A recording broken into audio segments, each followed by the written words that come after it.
Cycle यात्रा करी सारा देश में राष्ट्रप्रेम सनातन धर्म महत्व सह छत्रपति शिवाजी महाराज का विचारधारा को नहीं प्रचार सहित सचेतन करुछंती महाराष्ट्र 23 वर्षीय युवक मयूर महादेव 2024 जनवरी मासर साइकेल यात्रा कर आसी पहुंची जगन्नाथ धाम पुरी रे।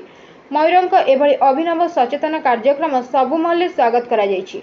आजिर युवपीढ़ी विभिन्न खराब कार्य लिप्त हो पथभ्रष्ट होउथिबा बेले युवपीढ़ी उदाहरण पाल्टिचंती मयूर महादेव।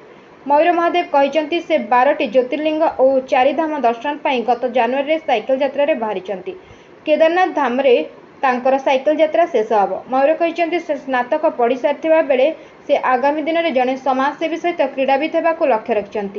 से मराठा साम्राज्यर अधिपति छत्रपति शिवाजी महाराजा आदर्श विचारधारा अनुप्राणित। एणु तांकर साइकेल यात्रा शिवाजी महाराजा शासन प्रणाली लोकों को भल पाइबा, देश को भल पाइबा, धर्मर सुरक्षा करने आदि वार्ता को से लोकों निकट में पहुंचाउछंती।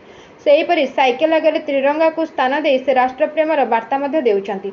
प्रत्येक युवपीढ़ी शिवाजी महाराजा आदर्श अनुप्राणित हो राष्ट्रप्रेम सर्वाग्रे रखा सह सनातन धर्मर सुरक्षा करने से महाराष्ट्र चंद्रपुर बासिंदा मयूर महादेव सचेतन कराउछंती। सेपटे श्रीक्षेत्र पुरी रे प्रथम थर पर पहुंची महाप्रभु को दर्शन करने भाग्यर विषय बोली मयूर कहते। तेबे सबु वर्गर लोकों कल्याण पर से महाप्रभु को प्रार्थना करथिबा सुदूर महाराष्ट्र साइकेल यात्रा आसिया मयूर महादेव कहते। Bureau report 51 news agency.